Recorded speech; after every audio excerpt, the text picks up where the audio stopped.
saya Lilis Cahyareni. Saya adalah seorang psikolog klinis. Saya akan banyak membahas topik dan isu yang terjadi pada diri manusia, memberikan pengertian dan arahan sesuai dengan perspektif psikolog.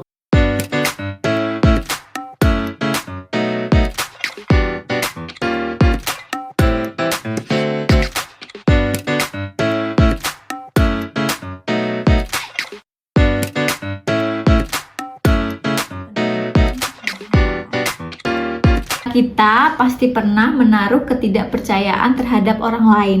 Nah, tapi bagaimana jika perasaan tersebut sampai menghambat aktivitas keseharian kita? Di mana kondisi yang awalnya dianggap sebagai kewaspadaan untuk melindungi diri, ternyata berubah menjadi menyulitkan diri sendiri. Kondisi ini disebut juga dengan trust issue atau masalah kepercayaan. Trust issue adalah sebuah kondisi ketika seseorang tidak mudah percaya dengan orang lain. Orang tersebut akan cenderung selalu merasa curiga ketika ada seseorang yang mendekat. Jika dilihat dari seseorang yang memiliki trust issue, biasanya akan muncul perasaan tidak nyaman ketika sedang berinteraksi dengan orang lain. Oleh karena itu, orang tersebut akan menjauh dari lingkungan sosial. Ketika berada di kondisi ini, banyak di antara kita yang belum menyadari mengapa dan bagaimana trust isu ini bisa terjadi. Ketidakpercayaan pada seseorang dapat muncul dari pengalaman masa lalu, antara lain pengalaman dikucilkan, pengalaman dimanfaatkan oleh orang yang sebelumnya sangat dipercaya, pengalaman diperlakukan tidak semestinya oleh anggota keluarga atau oleh teman, pengalaman menjadi korban perundungan, pengalaman menjadi korban broken home. Lalu bagaimana ya cara kita untuk mengenali kondisi saat kita sedang mengalami trust issue? Yuk kita cermati bersama. 1. Ketika kita memiliki rasa curiga yang berlebih sampai dengan mengganggu. 2. Muncul perasaan cemburu dan takut untuk ditinggalkan. 3. Kesulitan ketika memberi maaf serta melupakan kesalahan yang pernah orang lain perbuat terhadap kita. 4. Mengalami kesulitan ketika sedang bergaul dan berhubungan dengan orang lain. 5. Menjadi seseorang yang selalu overthinking terhadap banyak hal. Jika ada yang merasa selama ini aku ngalamin itu kok, tapi masih aman-aman aja. Yuk, coba kita lihat lagi. Apa sih dampak yang bisa muncul ketika kita ngalamin trust issue yang berkepanjangan? Trust issue bisa berpengaruh pada perasaan tidak percaya diri, memungkinkan hilangnya kesempatan untuk mengenali orang baru. Kondisi ini juga memicu perilaku abusive atau perilaku kekerasan pada orang lain. Ternyata banyak kan dampak dari trust issue yang tidak kita harapkan terjadi di hidup kita. Lalu bagaimana cara mengatasinya? Kalau semua ini sudah aku alami, kita bisa upayakan dengan berbagai cara, seperti 1. Diawali dengan mengikhlaskan dan memaafkan kesalahan orang lain bisa membantu kita menghilangkan rasa dendam dan beban pikiran. 2. Meskipun butuh perjuangan, ternyata menghindari kebiasaan overthinking bisa merubah cara pandang kita terhadap orang lain. Kita bisa mengubah pikiran bahwa tidak semua orang akan menyakiti, mengkhianati, serta memanfaatkan kita. Bisa juga dengan mengalihkan perhatian kita dengan mengisi waktu untuk berkegiatan yang kita sukai. 3. Membangun kepercayaan diri sendiri, salah satunya dengan berhenti membandingkan diri kita dengan orang lain. Ingat ya, apa yang kita capai saat ini bisa jadi hal yang diharapkan oleh orang lain. Bersyukur dengan apa yang kita punya saat ini bisa memberi pengaruh besar terhadap pendewasaan diri kita. 4. Komunikasi yang baik juga bisa mulai dicoba untuk diperbaiki ya. Menjalin komunikasi yang baik tentunya berpengaruh pada perasaan harga diri kita. Berlatih untuk memulai pembicaraan, menyampaikan pendapat, serta mendengarkan pendapat orang lain. Yang terakhir, terlepas dari upaya yang kita bisa lakukan secara mandiri, bukan berarti kita nggak perlu seeking for help ya. Kalian juga bisa berkonsultasi dengan konselor, psikolog, maupun psikiater kalau menurut kalian kondisi trust issue ini sudah mengganggu aktivitas keseharianmu.